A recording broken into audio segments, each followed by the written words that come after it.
Hello, tennis fans. This is Mark, and you're watching Passing Shots. Nadal, what happened, man? You cannot be serious!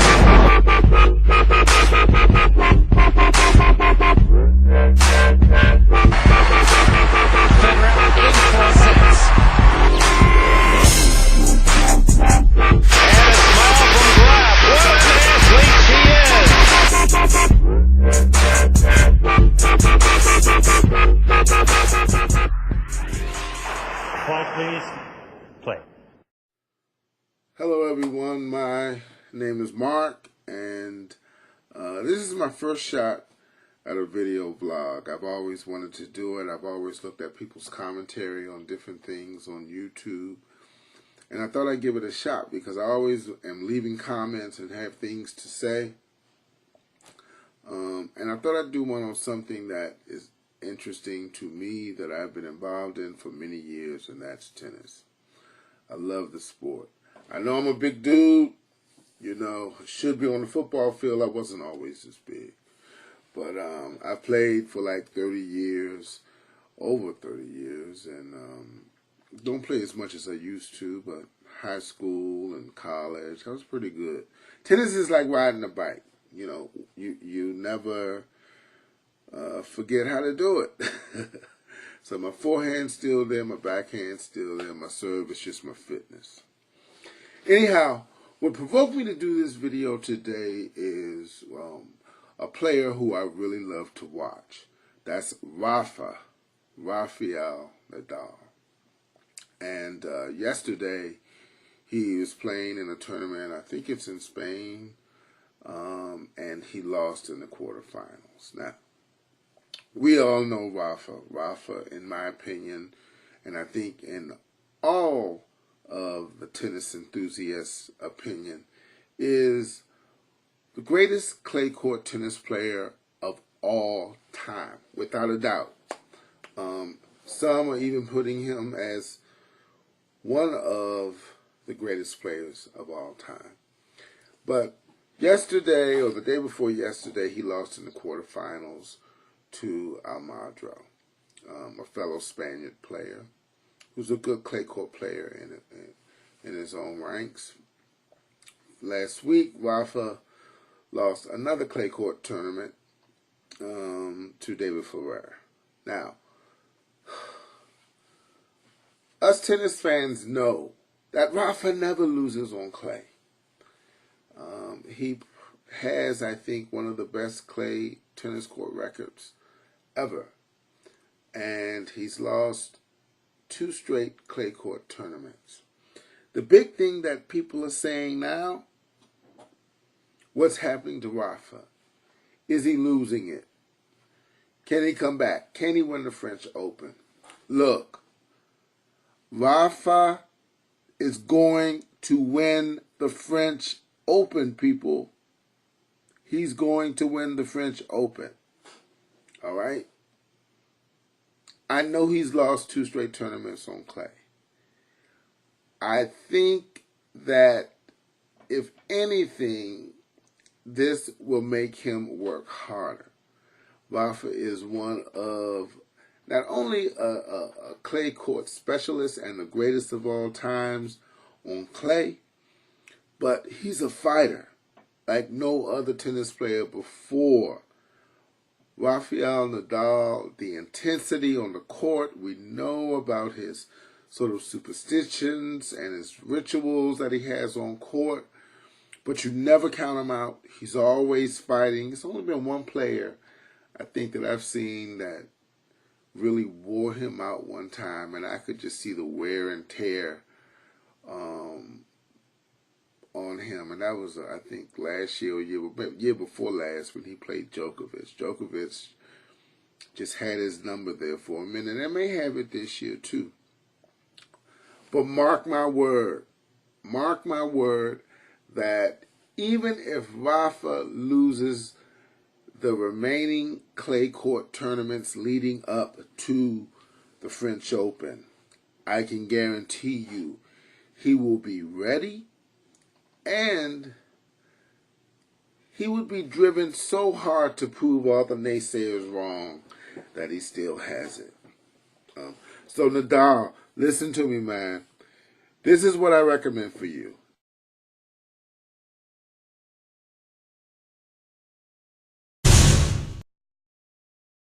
Stand closer to the baseline. You have to take some of these balls on the rise. You have to hit with more power. You have to hit through the ball more, man. Stand closer to the baseline. I know that your game is primarily defensive, but it just seems to me that when you're really dictating the points, when you're standing a little closer to the baseline, that you do so much better. And I know when you're tired, those long 3-set matches, it's a little bit easier to stand a little bit further back and let the ball come to you. But I think these players are beginning to get your number a little bit, so you're going to have to stand in. Your serve has to be a little bit more powerful, Nadal. You got to get that serve with a little bit more oomph in it, get some free points, some more aces. You're going to have to take the risks. You're going to have to take the chances. I don't think you can sit back and wait for these players to make mistakes and errors. So put a little bit more power on your serve. Go for more free points. I don't know, man. I like to see you come in a little bit more. I know that's not your game, and that hasn't been what's gotten you to where you are right now. But maybe just surprising people every now and then. I mean, with your ground strokes and even your slice backhand. People always talk about your top spin and the power that you generate from your top spin. But over the years, I've seen your slice backhand really become a weapon. Not just defensively when you're on the run, but also offensively when you're trying to mix it up. And I think whether you choose to use that slice backhand or your two-hander or your forehand and driving it, I think you can take a chance and come to the net a little bit more. All right. I know family means a lot, but I think you're getting to a stage in your career where maybe you need some other opinions. And I think it's either your uncle or a cousin who's coaching you, and I think they've been coaching you for some time. You may need, a second opinion, someone different. I've seen it work, for other players.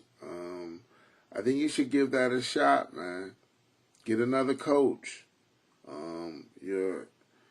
I think maybe you're at the peak of your career now, in terms of your fitness, in terms of, what you've proven, in terms of, a lot of people are still intimidated by you, or most of the tennis players are still intimidated by you, maybe just with the exception of Djokovic. So maybe a change in coaches will do. Practice more maybe on other surfaces. You've mastered clay for sure. And I think for you to really make a name for yourself and just to improve, you can always improve as great as you are. But I would like to see you do better indoors. Your clay court record has been, of course, out of this world. Your hard court record is decent, but indoors you haven't done that well. And so I like to see you just, fine-tune your game some more to, do a little bit better on these other surfaces. And I think when you get more victories on some of these other surfaces, people just won't be calling you a clay court specialist. You'd be considered an all-around great player.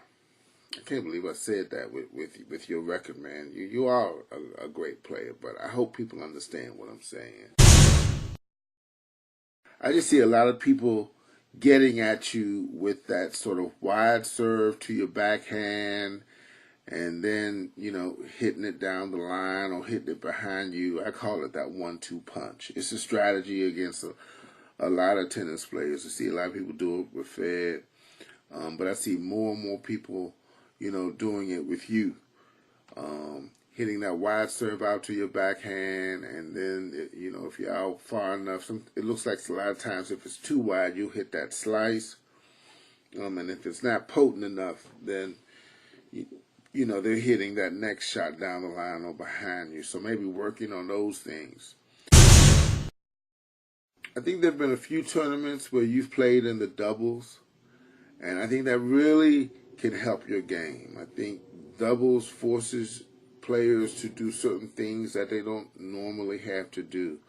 I know this new age of doubles, people are staying in the backcourt. But I think even with that, focusing on one side of the court, and at some point you're going to have to come to the net in doubles. You really have to, you know, place your serve well in doubles. So I think if you can, you know, hang in there with your body and your fitness, because you're in great shape, you know, play a few more doubles matches in some of these smaller tournaments. So, Weatherman, those are my tips. You know, who am I though? I'm just a outsider, you know, looking in. You're a great player, man. I love to watch you. You're gonna win the French Open. That's my prediction. I don't care what your results are leading into the French. I can't see too many people hanging with you for 5 sets. Maybe Djokovic, he came close last year. But I think you really have something to prove, and with your drive, you could do it. Tennis fanatics, that's it. It's early here. I really need to lay back down and get a few more hours of sleep. Leave your comments. Let me know what you think. Particularly about Nadal. I know a lot of people love Nadal. There are a lot of Rafa fans out there. But peace out. I'll talk to you all next time.